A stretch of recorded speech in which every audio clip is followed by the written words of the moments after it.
If you like this channel and what I do here, please help to support my work by checking out one of my books, available from Lulu Publishing and Amazon.com. Thank you.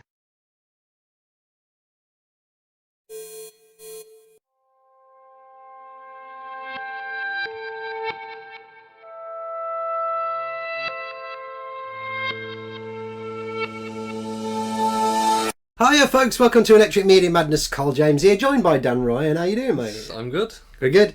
We're here today to talk about everything, everywhere, all at once. We are, yes.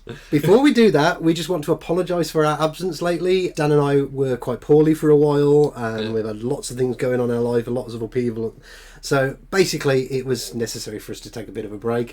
For those people who are waiting, what was going to be the continuation of our Star Trek Picard review, we have recorded a video where we've finished the entire season, haven't we? Yeah, we've gone up to episode 10, which is basically episodes 4 to 10 condensed into one block, which is more about the sort of state of Star Trek Picard at the moment. So we're going to hopefully get that video up soon.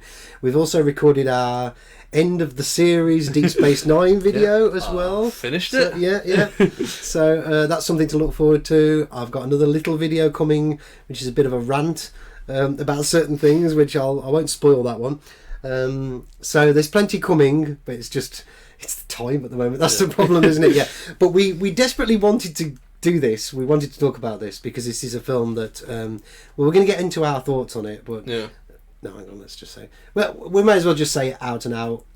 We both really liked this film. We both really did like for different reasons. I'll come to my reasons, but I went into it with a certain set of expectations. I'm going to get into the reason why I had these expectations a bit further in the video. Initially, I was slightly disappointed because I was expecting something which it wasn't. But then I thought, right, judging a film on it being good based on my specific expectations isn't necessarily the best way to judge a film, is it? So, which a lot of people do that nowadays, don't they, on YouTube. So I needed to take a step back from it and say, objectively, and the themes, the world building, all that kind of thing, the characters, the storytelling, how good is that? Oh, well, that is very, very good. Is very good. Yeah. For anybody who hasn't seen the film, do we want to just quickly give them an idea of what the film is about? In all honesty, if you haven't seen it, go watch it. Because we probably we're going to be spoiling it, aren't we? So spoiler alert for us. Knowing as little as possible. Yeah, that's honestly my recommend. Yeah. I tried to avoid all the trailers and everything. Unfortunately, couldn't because they played it in the cinema. But I tried. I didn't really know much, and that is the best way to go in. So click off this, go watch. Yeah, and then come back. Please come back. Please come back after. It's a multiverse story. Yeah. It's got kind of touches on the whole Mandela effect thing as well. You're familiar with the Mandela effect, aren't you? Yeah. There's lots of takes on the Mandela effect, whether it's just people with shit memories.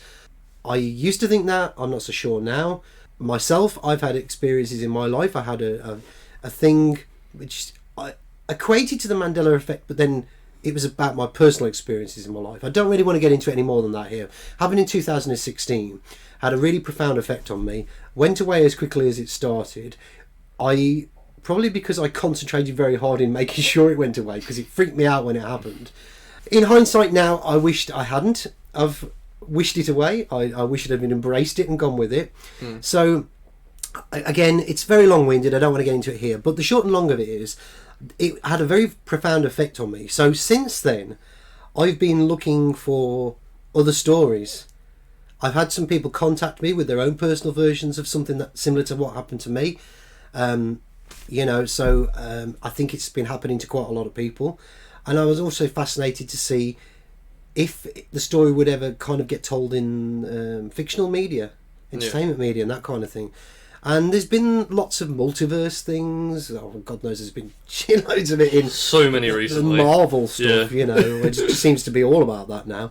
And there's been other bits and pieces. It's old hat. I mean, it's been around in science fiction for a long time. It's been there since the 60s with television science fiction, with Star Trek and the Mirror universe and all that kind of thing, and it's kind of gone through.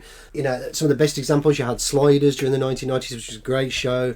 Petered off, that series did, but when it first started, it was a brilliant concept, the multiverse, travelling through the multiverses and all that kind of thing. This idea of people making a choice in their life, and it creates a branch line. It creates something completely new.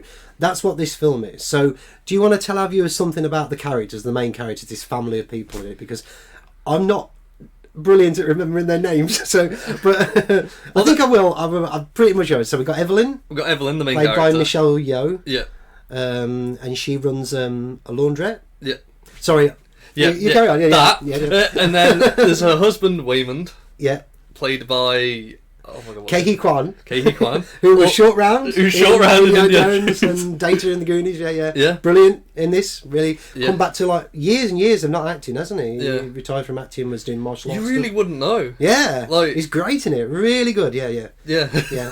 So he plays Waymond. Yeah. Yeah. Is the husband. They have a bit of a dysfunctional marriage. Yeah. And there's the daughter Joy, played by Stephanie Su. Yeah. Also very good, isn't it? Very good, yeah. I don't think she's done that many things. She's I had a look. Lydia newcomer. Barely anything. Yeah. And the legendary James Hong. Yeah. Big Trouble in Little China, amongst countless other films, plays the granddad Gong Gong, the dad of Evelyn's dad. Yeah. Sits in judgment over the choices she's made in her life. Yeah. And that kind of thing. Yeah. So. And then Jamie Lee Curtis. Deirdre. Yeah. It's brilliant in it. Really, really good. Yeah. She works for the IRS, is it? Yeah. Yeah. She's doing like an audit of their taxes. Yeah. To see whether they can stay in business. She looks like they've been fiddling their taxes a bit. Yeah. Or they've just... I don't think it's so much that they've been fiddling them. It's just that she's very naively just been putting down all these hobbies that she's had. I thought that the first time I watched it, but the second time, like, it's basically kind of her English isn't amazing. Right, yeah. And she didn't understand it. Yeah. So she just thought, like, doing karaoke was like something that you could put down as a business expense. Yeah. Wayman was going to divorce her. Yeah. He's putting the divorce through. But then he actually wasn't, and he just did that because he wanted her to talk to him. And, to find out the problems. Yeah. Because she's very detached as a person. She's very driven. Yeah. Her entire life is about trying to prove that she could be, because one of the things we see, the flashback is, it's very sorry, it's a daughter, not a son. Yeah. With James Hong, so this idea in Chinese culture that, it's a desired thing to have sons rather than daughters. And then her parents disown her because she falls in love and moves away. He's not an appropriate suitor either. That's right. So there's a lot of things going on there. She also seems to be very detached from her emotions. Sees things in very logical, practical ways, doesn't she? Rather than, do you know what I mean? So I think that's some of the stuff that's there. Wonderful setup. Yeah. It's a fascinating setup for a family. Hardly an original story, but it feels original, doesn't it? But it is a Chinese family in this film, isn't it? Yeah. So we're getting those cultural, everything that's being brought to the fore of the story, isn't it? It's about expectations of sons, daughters, parents, and partners, and fascinating. Yeah. That's even before we get into the batshit crazy stuff. It's such a multi-layered movie, because there's the main thing throughout is the family thing. Like, that is at the forefront through most of it. It's an emotional family tale for the most part. Yeah. And the dysfunctional relationship between Evelyn and her daughter. Yeah. There's a lot about her not understanding English through the movie, or mispronouncing things. Cause like Rakakuni. Rakakuni, when you try to be Ratatouille. The movie Rakakuni. And then they all start laughing because it's Ratatouille. And then we do see it in one of the... Well, we'll come to the parallel universe. And then... With a raccoon sat on his head. Brilliant. And then she keeps mispronouncing, like, Jobu Tupaki as well. Jobu Chewbacca and stuff like that. Yeah. It's... I can't, Let's get into... unless there's anything else you wanted to say about that with the setup of the family and all that kind of thing. It builds Evelyn so quick, because, like, you know about how she is with her daughter as well at the start. That's another point to make as well. Yeah, because it kind of sets up that at the start, and that's the most. She's so naive about like, and she doesn't really know what to do. Yeah. Like, when she's trying to be... She knows that her daughter has got a girlfriend. Yeah. But... It's like... She doesn't really get to it, does she? I don't know if it's like a state of denial or something, or... It's like she... Is it a cultural thing again, of not wanting to admit that... Well, she doesn't... Because she makes a point of saying about how her dad would... How James Hong would react to it. Yeah. You know. But then when he actually does find out at the end of the film, yeah. It's weird because it's like Evelyn's trying to care for her. Mm-hmm. She's just like, you eat too much, you're fat. Yeah. Like that, kind of. But she doesn't articulate it in the way that is like delicate or considering other people's feelings. Then like a bit later on when you find out that Jobu Tupaki is Joy, she's like, oh, that's the reason why my daughter has a girlfriend, why my daughter has a tattoo. It's like, it's you corrupting her. Yeah. But their relationship is the core of the movie, really. Yeah. I like the fact that we get a lot of this now where, especially with the female roles in TV and film, where they're very much detached from their emotions. They're cold and seem to have this big chip on their shoulder and all this kind of thing. The character of Evelyn doesn't have a chip on her shoulder, really, even though she could quite easily have with the things that she's carrying as baggage. It seems an awful lot that she's just carrying a lot of tough love in her overprotectiveness of everything and everybody. Yeah, it's like, I haven't got time to be considerate of your feelings here, even though everything is about her considering other people's feelings. She's just very matter of fact. Right, do this to sort that problem out, kind of thing. Don't do that, you know. Yeah. Like the way they're organising the party for her dad as well. Yeah. You know, it's like, it's got to be like this, it's got to be like that. There's no room to sort of, It's really clever the way it's all kind of set up like that. So, let's get to the meat of the film. Yeah. It's about choices that you make in your life, and then this theory, which I believe is real now based on the experiences I've had in my life, that alternate realities are created and you're able to glimpse them or go into them or come out of them again or travel through, and that kind of thing. That it's a very popular idea at the moment. I think there's a lot of fudging of the idea going on by fictionalising it all. So people say, oh no, it's all fictional, theoretical stuff, it doesn't happen in the real world. I think there's a real world thing going on with this as well. I'm certain of that. I've got no evidence to prove. It's only my word to go on with the experiences I had. A lot of people have had these experiences as well, where people are just suddenly remembering whole things from their life completely differently. Yeah. And you're having conversations with people, and you're like saying, "Don't you, when this happened?" And they're like, "When what happened? That didn't happen." Or somebody will say to you, "When we did this," and you say, "I never did that," and that happened to me. It's happened to a lot of people. Yeah. So and that is what happens with her. She gets a glimpse. Do you want to tell our viewers about how that happens with? I can't remember Keiki Kwan's character. I can't remember his name again. Yeah, I mean, it's suddenly like he gets like possessed, sort of. Yeah, you see it on the security camera, don't you? For a second in the. He's like jumping around. in the background. Yeah, like. And she's just like, oh, he wouldn't cope without me. Yeah, and he's jumping around. Yeah. But yeah, he basically recruits Evelyn to... So the version that's her husband is kind of possessed by the... No, I'll say possessed by, but basically... Ratatouille. By another parallel universe version of the character. Called Alpha Wayman. Yeah, Alpha Wayman, Yeah, and he kind of thinks she's the one. Yeah. To stop Jobu Tupaki. Yes. And the uber baddie who's travelling through all these parallel universes and basically just she's creating chaos and destroying everything. Apparently. Yeah. She's created like this giant Hadron Collider, which is actually a giant bagel. the evil bagel. What's it called again? The bagel of all something. Just this black bagel. Yeah, it's just a bagel basically with which everything on it. Portal symbolism. Portal symbolism is very big at the moment, as well. That's another real phenomenon as well, no matter what people say. But yeah, so there's that, and Evelyn's recruited as the one. Yeah. So you got. I mean, it's funny actually because I couldn't help but think about The Matrix. I mean, obviously, The Matrix had a much bigger budget when it first came out, but it came out an unknown film, It was a sleeper hit, wasn't it? The Matrix was. It was unknown. Well, a lot of the action in this is filmed like The Matrix, kind of with all the slow-mo. Yeah. And again, there's a core, really profound idea in this film, which was what attracted me to this film. The first trailers that came out, they very little emphasis on the pop culture stuff, the gimmicks, the martial arts. It was just about this idea of what if you'd lived all these other lives. That was the teaser trailer for it originally. It was just that.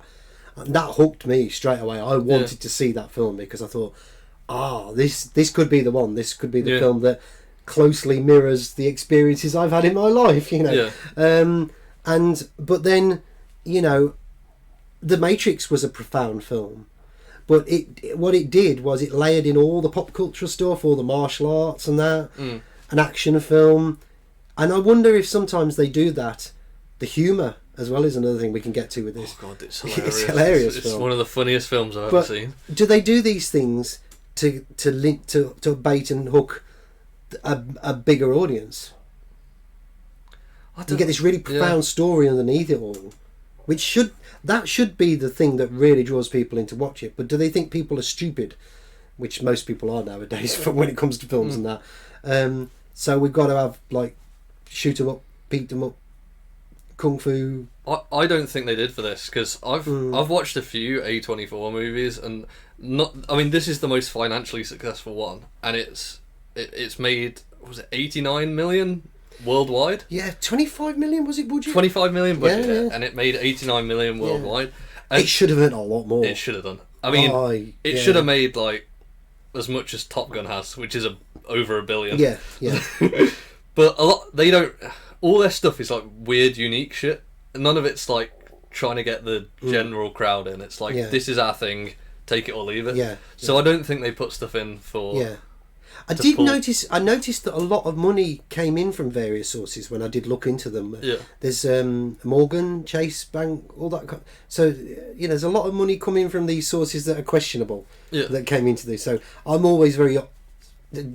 suspicious, as you know, in my alternative knowledge research, when things get budgeted to some degree, even if it's just a small amount, why are these odd entities throwing money at these films, you know? Yeah. So my alternative knowledge light bulb thing is like, are they pushing this multiverse thing at the moment, you know? The powers that be, you know, are they trying to ward? So I don't know.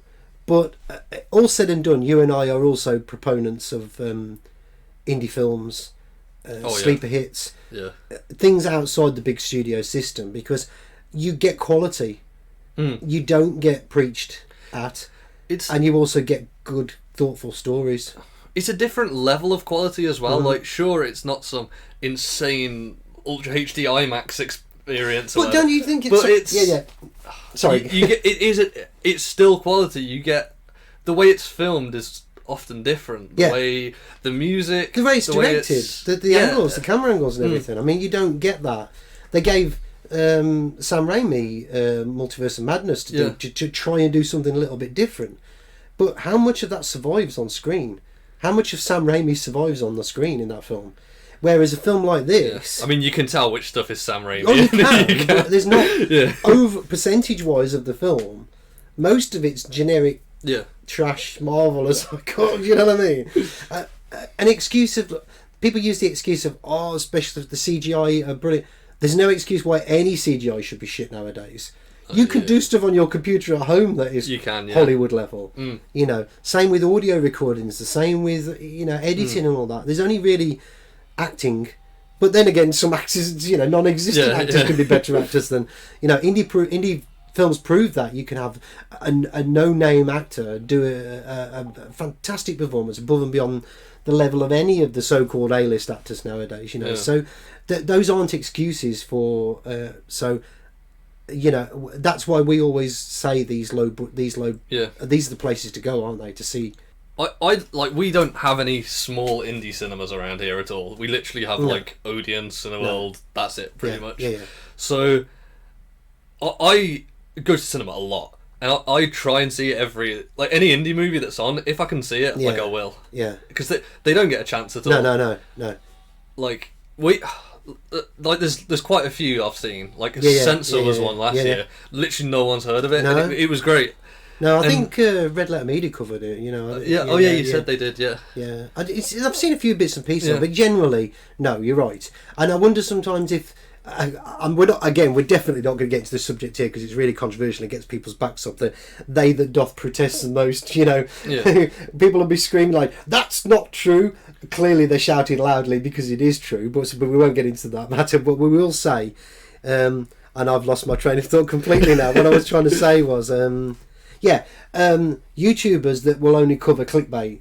Yeah. I know why they're doing it because it's a business, you know. They need to money. Yeah, exactly.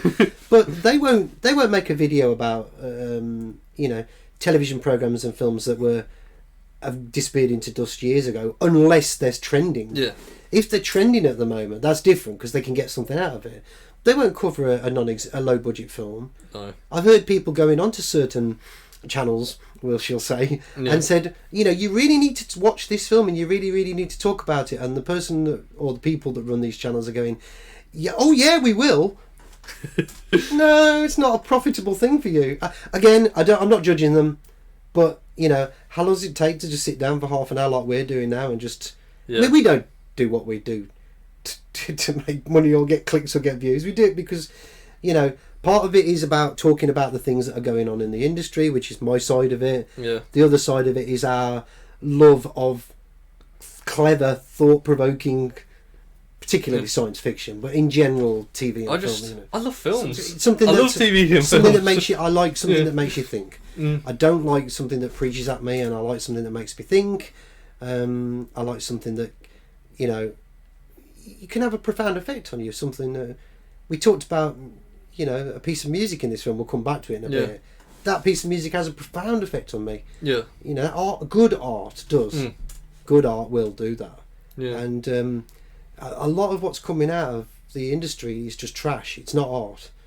And this is a classic example, this film is. So anyway, we're diverging, aren't we? So let's get back to the plot. Is very dense. It's extremely dense.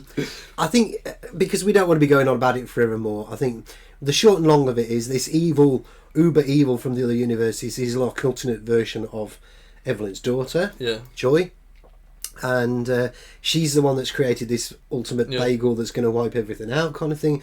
And she's basically come to the conclusion that she's blackpilled on life. Yeah, hasn't she? She's completely like I don't even say that it's narcissistic is the right term. She's just given up on. She's just she has no nihilistic. Sorry, not narcissistic. Nihilism.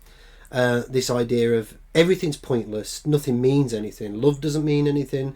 Caring doesn't mean anything. Nothing means anything. So it's best to just sort of wipe the slate clean of everything, which is what she's trying to do, isn't she? Well, that's what you think she's trying to do. Yeah. What she's actually trying to do is kill herself. So in the end, Evelyn has this profound experience where kind of everything from almost every version of herself is kind of just poured into her head, really. Yeah. And she shares that with everybody. She releases each person as she passes them on the staircase to the bagel. She just kind of, there you go. There's your thing that makes you truly happy or you're truly peaceful. And some of those are funnier than others. Yeah, and there's something very Gnostic about that as well. There's something very existential sort of energy and consciousness. I'm well into that stuff, and I love it when I see it in films. You know, this idea that there's something greater than just this idea of material, physical body, greater than the individual is, you know, self, all this kind of, you're not part of anything greater. This idea of duality, that there's a duality to everything, that there's not a oneness to everything, you know. And this film, I suppose a lot of that comes from Eastern philosophy as well, but, you know, it embraces all of that, this film does. Yeah. And she literally becomes like a vessel that all of that is poured into at the end, and then she just releases it all out into the world. And then ultimately she releases it all out to her daughter, the ultimate uber bad daughter. And saves her. Saves her from trying to kill herself. Yeah. And they all live happily ever after. I suppose it's got that cliched ending to it, but it's a really feel good thing at the end, isn't it? Because it's such a weird film because it's so funny. There's so many, like, when I saw it in cinema, everyone was hysterically laughing, and then it just switches, and then it becomes like a really emotional and sad tale for a bit, and then it kind of flips again a bit. But do you know what? That is a really good example of how we react in life. It is to crazy things sometimes, because when somebody has a really powerful experience, in like the experience I had, I some people are like, oh, you go with it now. I was frightened to death of what was. I thought I was losing my marbles when I started experiencing all these false memories of, well, not to say false memories, alternative memories. You know, so much that I really concentrated to make it stop happening, so it wouldn't, and eventually it did, and I regret that now. But it's like when somebody sees, you know, how somebody, like, you know, a tragedy happens in somebody, like, and somebody will laugh sometimes initially, because they don't, you know, that the craziness, the absurdity of existence sometimes, and you've got this really profound treatise on reality and existence and what is and all the rest of it in this film, and it's such a heady thing that there are moments where you can't help but laugh hysterically at it, because it's so out there. Is it something that you have to go, you know, I'm going to center myself now and really, this is fucking batshit crazy, how do you get your head wrapped around it? I mean, some of the shit, like like, so you got to just laugh at it, haven't you? Evelyn's just in one scene, Evelyn's just there, and this woman walks along with a dog, kicks the dog in the head, Jenny Slate was the actress who played it. It's great. There's another good actress. And then, like, there's a fight later on, and then is it the butt plug and then someone just jumps over and lands on a butt plug. Because we should say that in order to trigger the alternate version coming into them, they have to do something really, really bizarre. So, and it's like paper cuts between the fingers. You have to do paper cuts, and that allows the new version to come in and take over. It's like a jump point for you to be able to. So it's like a catalyst, a trigger, something to do. So it's bizarre. I mean, I couldn't help but think about weird triggers with mind control as well for that. But anyway, that's another subject for another time. But in this particular fight, in order to get their skill to do what they have to do, they have to insert something into their rear, into the back passage.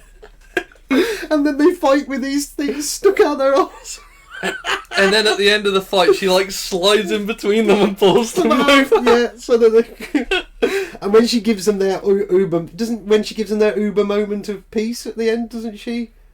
On one of them, the butt plug on one of them again or something. Or... No, she starts spanking them. She starts spanking one, doesn't she?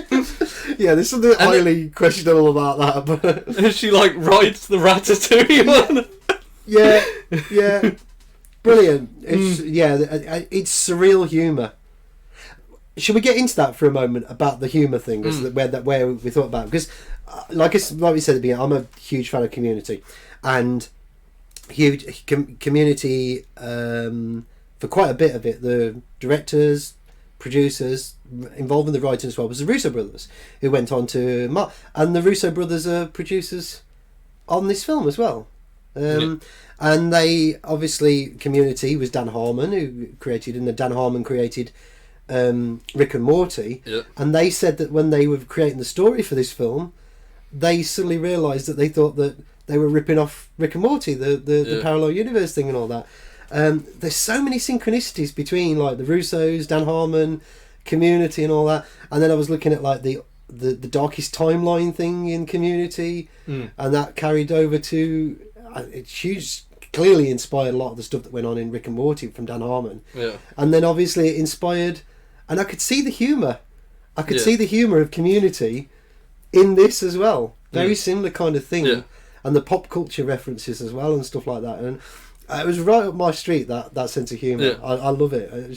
So it was another added thing for me. It was a bonus thing for this film. Already going in there looking for something that to do with the core idea of the film. Then you get this hilarious film as well. It's a great action film if you're into that sort of thing.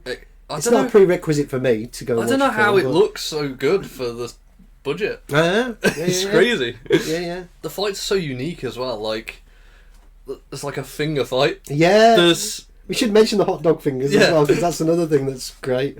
There's with the bag as well. I can't even remember them all. The bum bag. Yeah. Where he uses it as like a weapon to fight with, doesn't he? And he uses it to like hook people and pull them in and all that. And brilliant, yeah. It's really clever ideas, aren't they? Really, because fighting in films can be pretty boring. Oh, like, there's some you've films. seen them all, but this. There's some films where like the actual fights are just like. This every single fight is so unique and yeah, I mean the elements I've seen that kind of thing like with Jackie Chan's thing where where they use something as a weapon to fight with that's not a conventional weapon. So well, yeah, the concept of that is old hat, but it feels like they're doing something really new here with this, doesn't it? I suppose it's because of the types of things that they're using that you feel like you've never seen that used in that way before. Yeah. Bizarre thing again. Community humor, Rick and Morty humor with the hot dog fingers. That is so surreal, and the rocks. And again, I've seen that before in other things, but the existential detachment, the horror, this is all you are now. Is just, I love that. Yeah, I remember that if you're from the UK, you might remember a commercial from years ago. I want to be a tree. And it's like that kind of thing. It's like very much out there, It's, I want to be a rock. That's it. Just a rock. It's on weird a cliff, looking out, nothing. Well, we don't even see because we don't. But third eye. That's another thing as well. Esoteric stuff. The third eye. Because you've got these little bubble eyes. Yeah. And then she pops the bubble eye on her forehead at the end, doesn't she? And she's like when she gets this profound third eye experience. I thought that was really quite. Nod to esoteric stuff that was, Sorry, I'm. It's weird how they made the rock bit funny because it's like it shouldn't have been. It's kind of like horrific. It's sort of like this is the only place horror. where we found peace. Yeah. They're just rocks. That's nihilism, isn't it? Yeah, it's completely. But they take it to such a wonderful place, don't they? And even that they bring some real passion into it at the end. Yeah. When you see her about to go into the bagel of doom, and you see the different versions of her as she's like tumbling into existential nothingness, and you see the rock version of Joy going down over the cliff, and then you see the rock version of Evelyn coming after her behind, the way they do when she's in like every universe, the way her like going like seeing there's no hope, and then suddenly seeing there is hope. It's so well how that. Yeah. It's so good how that's done, and like it leaves a good message for the film as well. That. I really love that about that film because so much of what's going on in the world now today is designed to demoralise people and destroy people's hope, and give people the idea that you're hopeless, helpless. Yeah. You've got no power over anything, and. People love to bang that drum of existential reality. What you are and what your life is, and that it's just literally a boat bobbing away on the tide, and you've got no power, and you go wherever there's much more to it than that. I know the alternative knowledge research that I'm into, and I know a lot of people who a lot of people who, whether it just be like they've got a passion for it, an interest, a hobby, or they're active researchers or whatever.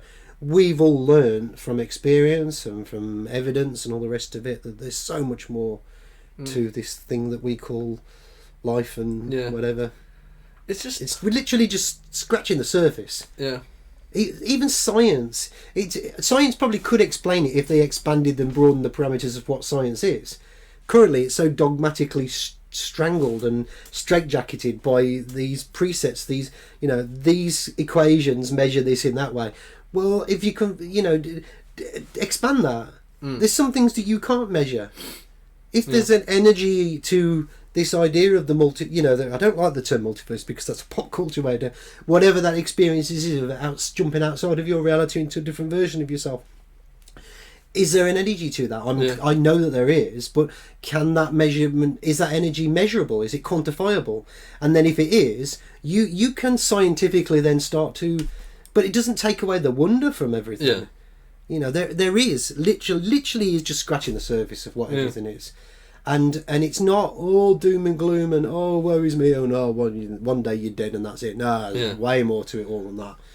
And anybody who's got their head screwed on right will know that I would never try to define it and stranglehold it into a specific set of rules or belief systems or whatever.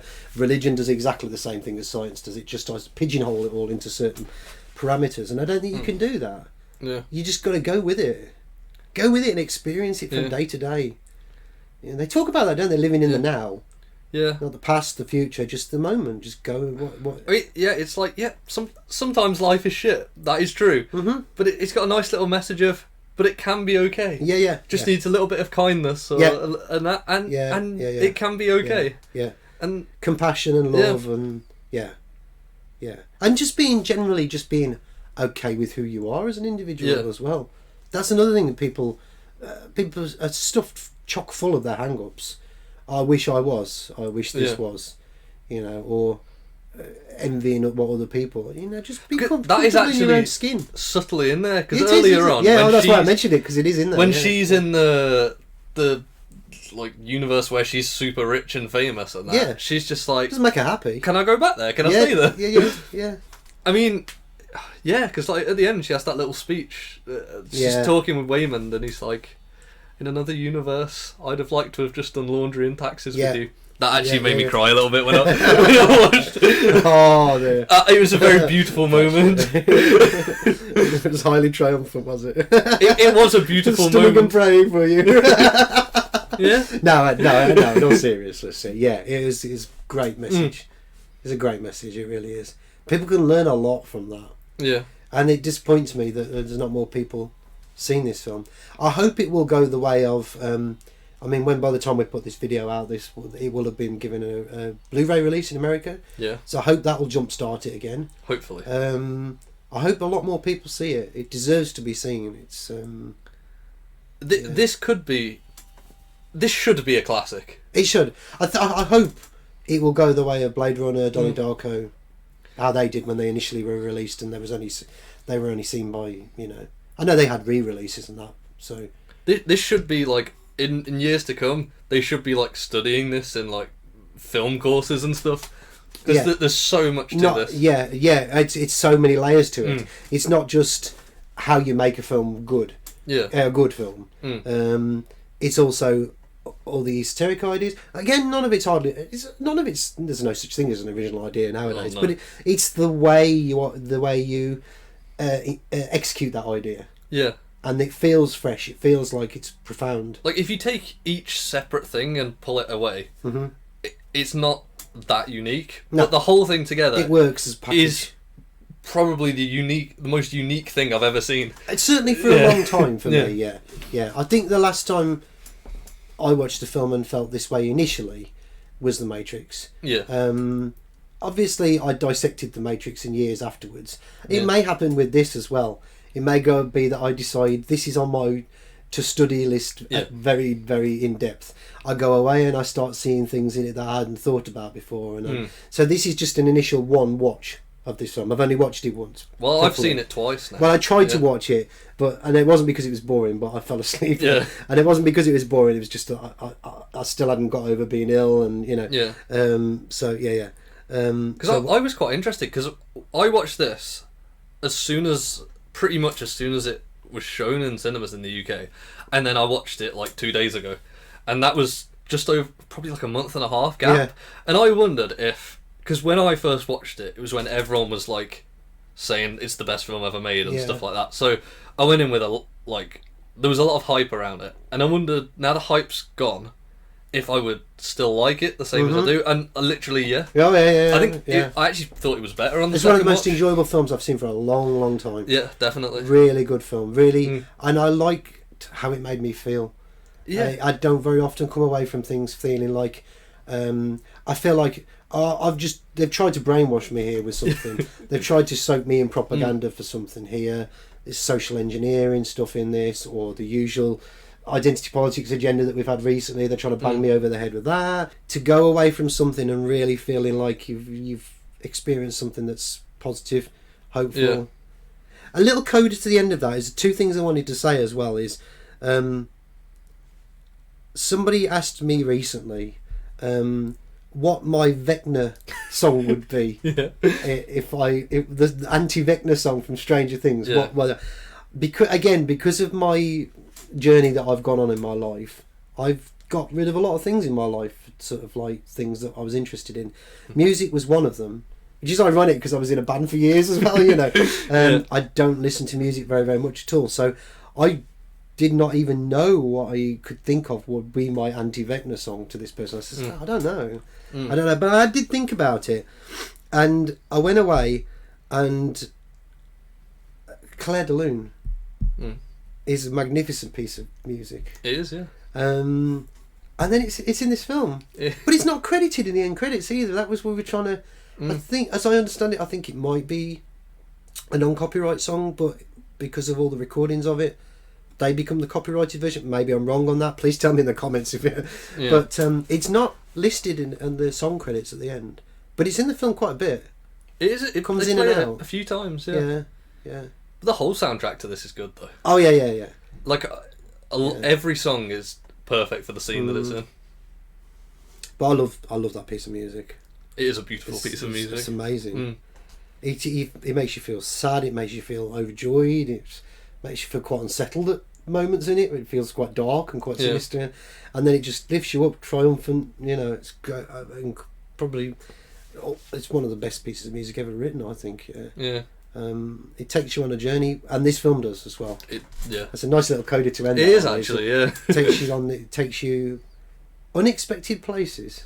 Oh yeah. Yeah. And life is wonderful when that happens. That's what I love about life, about existence, is those little places you go to. There might be places that you go to in your head. There might be places that you go to, for real, practical. Yeah. But it's the unexpected. It's the people you meet, the places you go, and you have these profound experiences, and then you fully understand, despite all the idiots out there in the world, that life is not this horrible. Life is shit sometimes. It can. People have some horrible things happen to them. I'm not trivialising it, but there's some absolute wonder and majesty out there as well. And anything that can give people hope is all right in my book. Yeah, it's all right in my book. Yeah. My Vecna song is "Mr. Blue Sky" by ELO, by the way. Yeah, that's a pretty damn good piece of... Yeah, that's a damn good song as well, yeah. Just putting that out there if you wondered. So tell us in the comments what your anti-Vecna song What's your Vecna song? Yeah.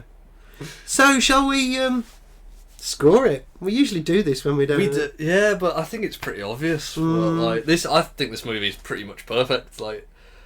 It's 10, isn't it? Yeah. I said to you recently, the days of when good films have gone. Yeah. Occasionally, we're reminded the fact that something good can come along. This film certainly did that. Yeah. It's one of the best films I've seen. It's definitely I'd say it's in the top 10 best films I've seen. It is. It's packed. This film is, isn't it? Packed with ideas and that you cannot take a break without missing something. Yeah. Not only plot things, but these real esoteric out there ideas, it keeps throwing that at you all the time.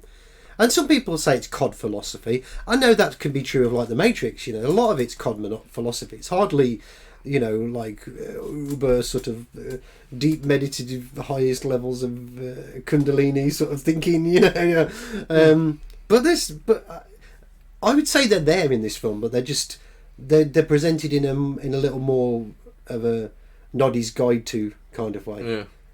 It's just in case you don't get it. It waters it down a little bit and presents it to you in a bit more straightforward way. But the ideas are very out there. They really are. Yeah. It's really you can't take your eyes off it movie. There's I don't know, sometimes I get really easily distracted sometimes. But both times watching this, I'm there. I am there and nowhere else. And normally, just all part of it. Even when it flashes stuff really fast on the screen, I'm like, what's there? Yeah. Because we get with this. We've said about the Doctor Strange thing. We go going through. We get several of them in this here. Yeah. They come at you at a rate of knots, don't they? And how it's done is so much better. Yeah. Than these massive budget films. It's. I've got to tell that I told you this before, but when my mother and sister went to watch it, they told me that there was someone dressed up as a cowboy in front of them in the cinema. Really? And for some reason he was dressed up as a cowboy. Oh, and he was on his phone a bit. Maybe he'd come through from one of the universes. But he was on his phone a bit. He was talking all through the ads, and he was still on his phone. he put the phone down, but I think the call was still on when the film started. Right. 30 seconds into the film, he saw that there was subtitles, and there was only subtitles in the first 30 seconds. He stood up and left, and didn't come back. That he was like, subtitles? No, I'm out. Yeah, it's worth mentioning that there's a lot of Chinese in this film, and it's subtitles. It's never been a problem for me. I don't mind subtitles if the story's good and it gets you. Then doesn't matter. Some people. It's sad because, I mean, a lot of this most of this is in English, but there is a chunk that's in Chinese. Fair bit, yeah. That so many people just write off like foreign stuff just because it's not in English or whatever. Like, there's so many good things that aren't English. And yeah. It's just sad that people don't give it a chance. But buy this movie, please. Yeah, please support it. I mean, I don't very often say that because I'm not a big fan of supporting the industry, but there does seem to be some strange connections, but I don't think really so much as saying support it. I don't really want to say please support it.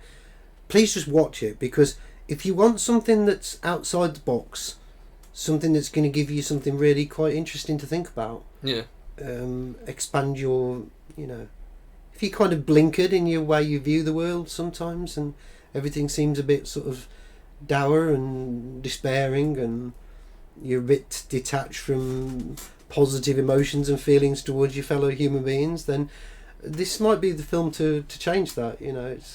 Could do it. Stranger things have happened with films, haven't they?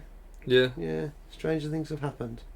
So I think we'll leave it there. Yeah. Thank you so much for joining me, Dan. It's been great. I've really enjoyed talking about it, and thank you for watching. And please like, share, subscribe, all that good stuff on YouTube. I know people get sick for hearing that, but it really, really helps.